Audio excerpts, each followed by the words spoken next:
राजस्थान की ऐतिहासिक धरती पर बसा है दौसा जिला, जहां पहाड़ियों के बीच छिपा है एक अलौकिक तीर्थ स्थान, नीलकंठ महादेव मंदिर।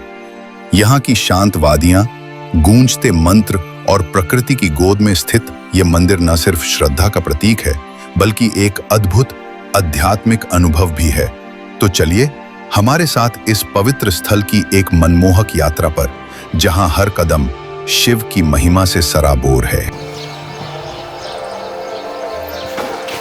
दोस्तों नमस्कार, आप देख रहे हैं सच की रफ्तार। दोस्तों दिल्ली से चल के आज हम आए हैं राजस्थान के दौसा जिले में, और यहाँ पे एक बड़ा ही अद्भुत मंदिर है, नीलकंठ महादेव जी का मंदिर है। और अभी फ़िलहाल महादेव जी के मंदिर की चढ़ाई के लिए हम लोग यहाँ से शुरुआत करेंगे। बहुत प्राचीन और बड़ा ही ऐतिहासिक मंदिर है और बड़ी मान्यता है इस मंदिर की। और अभी आप ऊपर जब चलेंगे आप देखेंगे बड़ा ही अपने आप में बड़ा अद्भुत मंदिर भी है। यहाँ आने का हमारा एक मुख्य कारण ये भी है कि राजस्थान में अगले साल चुनाव होने हैं, और चुनाव को लेके यहाँ पे नेताओं की क्या तैयारी है, क्या लोगों के एजेंडे हैं, लोग किन चीज़ों को लेकर वोट करने वाले हैं, इन सब चीज़ों को लेके हम लोग चर्चा भी करेंगे। साथ में महादेव जी के आपको दर्शन भी कराएंगे। तो आइए चलिए शुरू करते हैं महादेव जी के दर्शन के लिए यात्रा यहाँ से। आइए।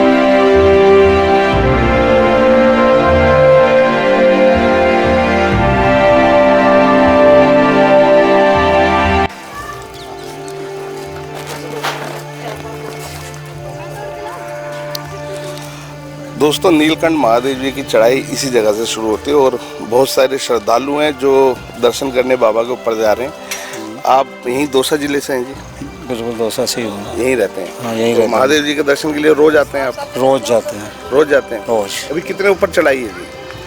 2.5-3 किलोमीटर चढ़ाई। 2.5-3 किलोमीटर की। तो रोड बढ़िया है यहाँ पे सब? हाँ ऐसा रोड है बढ़िया, फर्स्ट क्लास रोड। हाँ बुजुर्ग लोगों के लिए ऐसा है। अच्छा। और जो यंग ब्लड है वो सीढ़ी चढ़ा जाता है, सीढ़ी बड़ा शॉर्टकट है। जीने भी हैं और वैसे रैंप भी बना हुआ है। हाँ हाँ। अच्छा यहाँ दौसा जिले की अब अभी अगले साल में यहाँ पे अब चुनाव भी होने हैं। हाँ। तो अभी किसकी सरकार है अपने यहाँ? तो बीजेपी की तो सरकार है, पर यहाँ दौसा जिले में कौन है यहाँ पे जो विधायक वगैरह हैं या सांसद वगैरह कौन है यहाँ पे? तो राजनीति से मैं कम वास्ता रखता हूँ। अच्छा कम वास्ता रखते हैं। हाँ, मैं रिटायरमेंट कर्मचारी हूँ। ठीक है। भोलेनाथ का भजन करते हैं और मस्त रहते हैं। चलो ये देखिए कितनी बढ़िया इन्होंने बात कही है। सुबह सुबह का समय है और भाई साहब ने सीधी स्पष्ट बात बोल दी कि भैया राजनीति से अपना कोई लेना देना नहीं है, भोलेनाथ के भक्त हैं, भक्त हम भी हैं। और आज आपको दर्शन भी कराएंगे और यहाँ तमाम लोगों से मुलाकात भी करेंगे, मिलेंगे भी सब लोगों से कि यहाँ कैसी आस्था है लोगों की और किस लिए आते हैं लोग यहाँ पे। बहुत लोग जा रहे हैं ऊपर, बहुत श्रद्धालु जा रहे हैं, तो तमाम लोगों से आपकी बातचीत कराएंगे।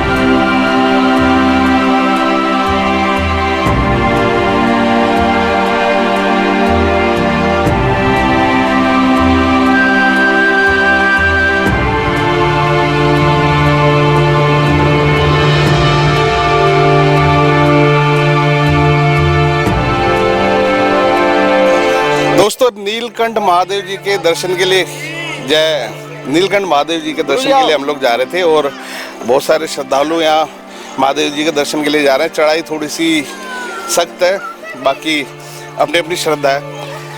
यहीं के दिल्ली के दौसा के प्रॉपर है वैसे आप लोग? बिल्कुल साहब, हम दौसा के मूल निवासी हैं, और ये ढूंढाड़ प्रदेश की राजधानी थी, हुआ करती थी। इसको देवनगरी बोला जाता था और देवनगरी का नाम आज दौसा है। अच्छा। और दौसा में बाबा नीलकंठ का भव्य मंदिर पहाड़ के ऊपर है, और इस पर लाखों लोगों की मान्यता है। और यहाँ पे जो भी आदमी श्रद्धा से आता है उसकी सभी मन्नतें पूरी होती है। और ऐसे भी भक्त हैं जो 365 दिन आते हैं। अच्छा। और चाहे बरसात हो, भूकंप, कुछ भी हो, लेकिन उनका आना निरंतर चला रहता है। और अब सावन के महीने में इतना शानदार यहाँ बाबा का मेला भरेगा।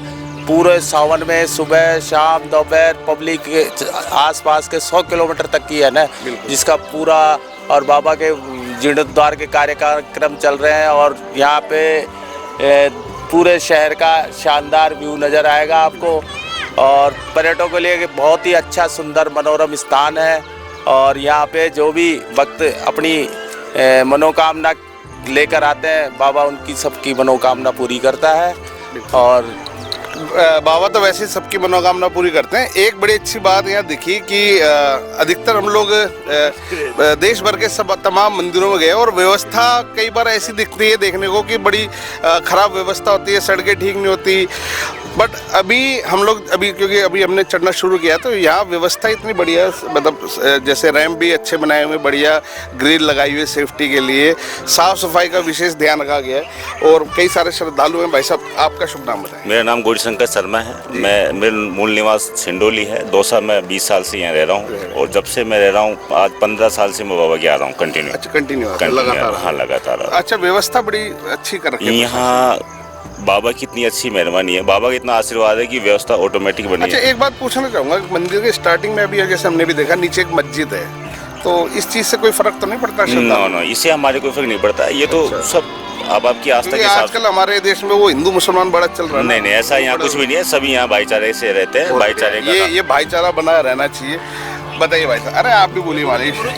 देखिए, बाबा के दर्शन करने आए हैं तो बाबा पे तो सबकी आस्था है ना। देखो, बाबा तो सबके हैं, तो जब सबके हैं तो आपके भी, तो आपको भी बोलना पड़ेगा जी। बाबा नीलकंठ महादेव यहाँ के निकले हुए महादेव। यहाँ ऊपर 2 शिवलिंग है ऊपर। तो यहाँ की पब्लिक उन बहुत मान्यता है, दूर दूर से पब्लिक यहाँ आती है। सावन के तीसरे सोमवार को यहाँ लक्खी मेला बढ़ता है, तो लाखों की संख्या में श्रद्धालु आते हैं। यहाँ जो भी मनोकामना मांगते हैं वो पूर्ण होती है, तो श्रद्धालु यहाँ वापस दर्शन करने आते हैं। जी भाई साहब, आप बताएं क्या नाम है आपका? संजय शर्मा। संजय जी, ये कैसा मतलब व्यवस्था लगती है आपने यहाँ मंदिर में? मतलब मनोरम दृश्य है। और ये बात कि ऐसी जगह के लिए लोग हिल स्टेशन पे जाते हैं। मैं बात करूँ यहाँ की हिस्ट्री की तो ये ढूंढाड़ राजवंश की पहली राजधानी है और जो दौसा जिला है। और वो कछवा जो राजवंश है अपने जो जयपुर का सबसे पहली राजधानी का जो सौभाग्य प्राप्त हुआ वो इसी को प्राप्त हुआ है। और यहाँ का जो किला बना हुआ है जो सामने आप देखोगे तो इसका छाजले जैसी आकृति है। आप देखो आगे से इस टाइप। हाँ, बिल्कुल। छाजला मतलब जिन लोगों का जैसे गेहूं साफ करने का उस टाइप का बना हुआ है और इसके चारों तरफ परकोटा है। अच्छा। और बाबा के करीब मतलब 500-700 भक्त हैं जो दोनों टाइम आते हैं और जो सेवा करते हैं कंप्लीट। वर्तमान में हमारे यहाँ पे अध्यक्ष साहब हैं रोशन जी, जो पत्रकार भी हैं। और उनकी जो सानिध्य में जो बाबा के यहाँ पे भगत लोग सब हैं, लेकिन उनके सानिध्य में जब आप ऊपर जाओगे आप देखोगे तो उन्होंने बहुत ये रैंप वगैरह के अलावा ऊपर जो सारी फैसिलिटीज़ हैं, अलग से बड़ा हॉल बनाया है। सभी भक्त मन से यहाँ करते हैं, जितनी सेवा होती है करते हैं। उसके अलावा जो दौसा का है यहाँ पे पंच महादेव हैं, जिसमें एक ये हैं, सामने गुप्तेश्वर जी हैं, बैजनाथ जी हैं, नीलकंठ जी हैं, सोमनाथ जी हैं, सहजनाथ जी हैं उनमें। लेकिन बाबा के यहाँ पे सबसे बड़ी बात है, बीच में यहाँ पे जो ट्रॉली लगी हुई है सामान का आने जाने का। और रोशन जी खुद ड्राइव करके आगे, अभी उन्होंने क्या किया है, कार आप जाओगे ऊपर कार है, कार से सामान को लेके जाते हैं। इससे पहले भगत ट्रॉली में मतलब थैली में भर के लेके जाते थे। ऑल ओवर मैं ये कह सकता हूँ मैं दोनों टाइम आता हूँ। आप 20 साल हो गए मुझे। अरे वाह, बहुत बढ़िया। मतलब आपके फिट रहने का राज यही है? फिट नहीं, मतलब मेंटली फिजिकली फिट आप रह सकते हो। ऑनलाइन आप रह सकते, हर्बल आप फिजिकली जिम ज्वाइन कर सकते हैं, हर्बल लाइफ ले सकते हैं, कुछ भी ऑनलाइन ले सकते हैं। लेकिन जैसे आज के दौर में जो सोशल मीडिया का दौर है, उसके दौर में जो मेंटली जो स्पिरिचुअलिटी जो है ना, वो इससे बेटर कहीं नहीं मिलेगी। बिल्कुल। आप अगर आंख बंद करके यहाँ बैठोगे और महसूस करोगे तो बात करते हैं बाबा आपसे। अरे वाह। आप बात करोगे तो आप बात करते हैं, आपके क्वेश्चनों का आपके उत्तर मिलेगा आपको। बिल्कुल। लेकिन उसके लिए बस ये है कि आपको श्रद्धा होनी चाहिए उतनी। दोस्तों, मैंने स्टार्टिंग में आपको कहा था कि बड़ा अद्भुत मंदिर है और देखिए भाई साहब बता भी रहे हैं कि वाकई में नहीं, उसके लिए समझे नहीं, उसके लिए आपको खुद को स्पिरिचुअल होना पड़ेगा। स्पिरिचुअल ऐसा नहीं है कि हिल स्टेशन आए आप, हाँ मनोरम है, पेड़ पौधे हैं, उसके लिए आपको स्पिरिचुअली आध्यात्मिक रूप से बाबा के बैठना पड़ेगा। और सबसे बड़ी खास बात यह है कि यहाँ पे आपके मतलब वो बोलते हैं ना कि हॉकी बाई ट्रिक है, क्रिकेट बाई चांस है, फुटबॉल बाई पावर है। तो सबसे बड़ी बात यह है कि यहाँ पे आपको पैदल चलना होगा। अच्छा। ट्रांसपोर्ट का कोई नहीं है, आपको पैदल आना होगा। बहुत बढ़िया। और वो हो सकता था, लेकिन बाबा कहते हैं नीचे से ऊपर तक शायद 2.5-3 किलोमीटर की चढ़ाई। हाँ मैक्सिमम इतना है। और सबसे बड़ी बात है सुकून है स्पिरिट। और ये तो चलो एक आध्यात्म का बात हो गया। अब थोड़ी सी राजनीतिक बात करते हैं। अगले साल से चुनाव है राजस्थान में। जी जी। तो अभी कैसा क्या माहौल है अभी फिलहाल का? देखो पॉलिटिकल की बात करूँ तो यहाँ पे आपको जो भी बंदे जो आपको दिखेंगे तो मैं नहीं मानता, करनी भी नहीं नहीं चाहिए। करना नहीं, करनी चाहिए। अपना देश है, हाँ। हम उसके मतदाता हैं, हमको करनी चाहिए। बिल्कुल अब लोकतंत्र में हैं हम, तो हमको करनी चाहिए, नो डाउट। लेकिन मैं यहाँ की बात करूँ, यहाँ पर अगर आप पॉलिटिकल बात करते हैं तो ना तो मेरे को लगता है कि आपको कोई उत्तर दे पाएगा। ये सब नीचे छोड़ के आते हैं सब। नहीं, एक्चुअली में हमारा मुद्दा भी ये था कि तमाम दर्शकों को महादेव जी के दर्शन भी कराएं और साथ में भी क्योंकि चुनाव है तो चुनाव के लेके लोगों के एक राय ले ली जाए कि भाई क्या ऐसा है। कैसा लोगों का सबका जैसे थोड़ी देर पहले आपने अभी पूछा कि नीचे मस्जिद है, तो ये अभी की तो है नहीं, पहले की है। और यहाँ पर सामाजिक समरसता इतनी है कि नीचे सब एक जगह रहते हैं। ऐसा कुछ भी नहीं है। अब वो पॉलिटिकल इश्यूज होते हैं, कोई कैसे करके कोई कैसे करके, तो आपको पता है। लेकिन इंडिविजुअल तो मैं कहूँगा कि ऐसा कुछ नहीं है। कुछ नहीं। हाँ, ये चीज़ तो हमने भी देखने को मिली है कि वो चीज़ें नहीं दिखी। दोसा जैसा देवनगरी, कई इसको देवनगरी बोलते हैं। अरे वाह। नाम ही इसका देवनगरी है। तो आप देखो, आपको खुद को भी स्पिरिचुअली महसूस हुआ होगा। और जो आप ऊपर चढ़ोगे आपको बहुत अच्छा लगेगा। नीचे जब आप आओगे तो आपको मेरी बात याद आएगी। चलो, थैंक यू सो मच। और बड़ा अच्छा लगा आपसे बात करके। देखिए, ऐसे भक्त अगर मिलते रहेंगे तो हमारी यात्रा भी बड़ी अच्छी सफल होगी। तो बने रहे हमारे साथ, देखते रहेंगे। धन्यवाद दोस्तों। जय महादेव। और महादेव, नीलकंठ महादेव जी के मंदिर हम लोग जा रहे हैं। ये दौसा जिले में है। इसका इतिहास भी कुछ अभी श्रद्धालुओं ने हमें बताया। दो भाई साहब हमारे साथ भी अभी यहाँ मौजूद हैं। सर, कब से महादेव जी के दर्शन के लिए जा रहे हैं आप लोग? 2 साल हो गए मेरे। 2 साल हो गए। हाँ तो जी। यहीं दौसा जिले के? दौसा ही रहते हैं। प्रत्येक विहार कॉलोनी दौसा। बहुत बढ़िया व्यवस्था यहाँ तकरीबन बहुत बढ़िया है, जैसी होनी चाहिए। बिल्कुल अच्छी व्यवस्था है ना? तो बहुत किसी तरह अच्छी व्यवस्था है। तो महादेव जी से क्या कुछ मांगा और क्या कुछ दिया महादेव जी ने आपको? मांगा कुछ नहीं, अच्छा निरंतर है जो आ रहे हैं। अच्छा। और हमारी आस्था है महादेव जी से जुड़ी हुई है। और बहुत कुछ महादेव जी ने बिना मांगे ही दे दिया। ये बहुत बढ़िया। महादेव जी है भी इसलिए महादेव, क्योंकि वो बिना मांगे सब कुछ देते। आपका क्या शुभ नाम होगा भाई साहब? मोहनलाल शर्मा। शर्मा जी, आप भी मंदिर कब से आ रहे हैं? 40 साल हो गए। 40 साल। 40 साल में। पर इतना ऐतिहासिक मंदिर है, इतना भव्य मंदिर है ये। और श्रद्धालुओं की भी भीड़ खैर इतनी ज़्यादा नहीं है, बड़ी लिमिटेड लोग आ रहे हैं। तो मुझे ऐसा लगता है कि थोड़ा सा शायद हो सकता है लोगों को इस मंदिर के बारे में पता भी नहीं। मंडे को देखो ऐसा है, ऐसा कुछ नहीं है, लोगों को सबको मालूम है। और आप सावन के अंदर आएंगे तो यहाँ पूरे सावन में मेला चलेगा। अच्छा, मेला चलता है। कोई ऐसा दिन नहीं जाता कि आपको ऐसा नहीं लगेगा कि मेला नहीं है। अच्छा, इतनी भीड़ रहती है। बहुत बढ़िया। एक मंडे को रहती है। और मंडे को बहुत अच्छी भीड़ सोमवार रहती को है। और प्रदोष को भी हर दिन रहती है। अच्छा, तो आप लोग लगातार आते रहते हैं? मैं कंटिन्यू रोजाना आता हूँ यहाँ 40 साल से। और 40 साल में मुझे जो यहाँ से मिला है।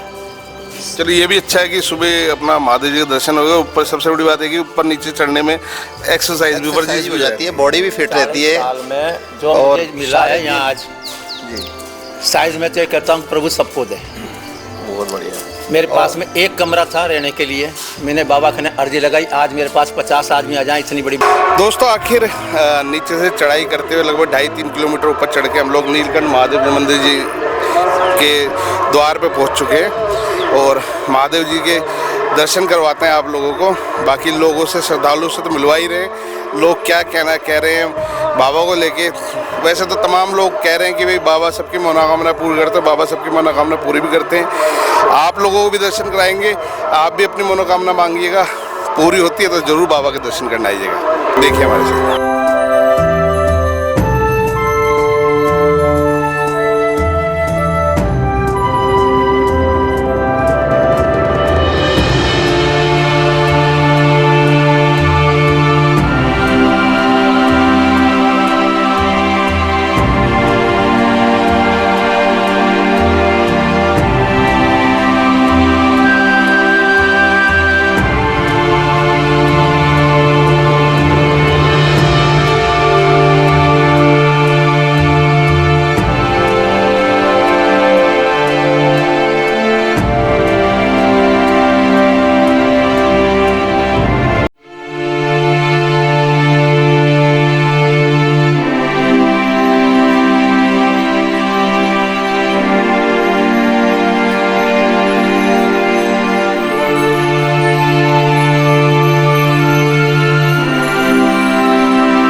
नमस्कार दोस्तों, मेरा नाम है वंशिका जारवाल। दोस्तों आज हम आए हैं राजस्थान के नीलकंठ महादेव मंदिर जो कि दौसा ज़िले में स्थित है और यहाँ पर हमारे साथ यहीं के स्थानीय लोग मौजूद हैं। तो चलिए उनसे जानते हैं उन्हें यहाँ पर आकर कैसा लगता है। नमस्कार, आपको इधर नीलकंठ महादेव में मंदिर आकर कैसा लग रहा है? बहुत अच्छा लगा। और आप कितनी बार आ चुके हैं? पहले शादी से पहले तो कई बार आए थे, लेकिन अब शादी के बाद पहली बार आ रहे हैं यहाँ पे। जब 16 साल में अब आ रहे हैं शादी के बाद। पहले तो हर साल आते थे। और आपको इधर आके कैसा लग रहा है? बहुत अच्छा लगा। आनंद आ रहा है आपको? हाँ, खूब आनंद आ रहा है। आगे आना चाहोगे आप? हाँ, आना चाहेंगे। बाबा की श्रद्धा हो बुलाने की हर साल। दोस्तों नीलकंठ महादेव मंदिर जी के दर्शन हम लोगों ने किए, आपको भी कराए हैं। और यहाँ मेरी खुद की इकलौती धर्मपत्नी भी मेरे साथ आई हुई थी। और एक मतलब मैं शायद कुछ कह नहीं सकता, शब्द नहीं मेरे पास कि कितनी अद्भुत, कितनी चमत्कारी जगह है ये। और वाकई में जो कहते हैं ना कि सुकून वो कैसे मिलता है, वो सुकून यहाँ मिलता है। तो ज़रा धर्मपत्नी जी की भी राय जान लेते हैं। कैसा लगा आपको यहाँ? मुझे यहाँ बहुत अच्छा लगा और बहुत ही अच्छा लग रहा है कि मेरा तो जाने का दिल नहीं कर रहा है यहाँ से कि कहीं और भी जाना है हमें घूमने। ये वाकई में अद्भुत मंदिर है ना, बहुत सुंदर है। और मतलब मेरा तो दिल ही नहीं कर रहा है यहाँ से कि मैं कहीं और जाऊँ। दोस्तों ये सच्चाई है। और मैं ऐसा नहीं है कि मैं सिर्फ एक कहने के लिए ये बात कह रहा हूँ। वाकई में चमत्कारी और बहुत अद्भुत जगह है। और शायद इतनी शांति आपको मुझे नहीं लगता कि कहीं जाके मिलेगी। सामने भोलेनाथ हैं, पहाड़ी की चोटी पे मंदिर है, चारों तरफ शांति है, हरियाली है। और इतनी शांति, इतना सुकून है यहाँ पे जो शायद लोग कल्पना भी नहीं कर सकते उसकी। तो महादेव जी के छत्र छाया में बैठे हुए भी फ़िलहाल, और महादेव जी से अर्जी लगाने हैं कि अपनी कृपा थोड़ी भी हमारे ऊपर भी अपनी कृपा करें। और हम चाहेंगे कि आप लोग भी भोलेनाथ से, महादेव जी से अपने लिए कुछ मुराद जरूर मांगें। जी बताइए। बस मैं तो यहाँ रात को घूमने का प्लान बना, गांव वगैरह घूमने का, मौसम देखने का। और मेरा तो आने का मन नहीं था, लेकिन नीलकंठ भगवान का नाम लिया मंदिर का तो मेरा अचानक मेरा दिल किया और मैं बस कुछ भी सोचे समझे सबसे पहले बैग में कपड़े रख के पैक करके आ गई। ये महादेव जी की शक्ति है कि जिनको नहीं आना होता उनको भी वो अपनी तरफ खींच लेते हैं।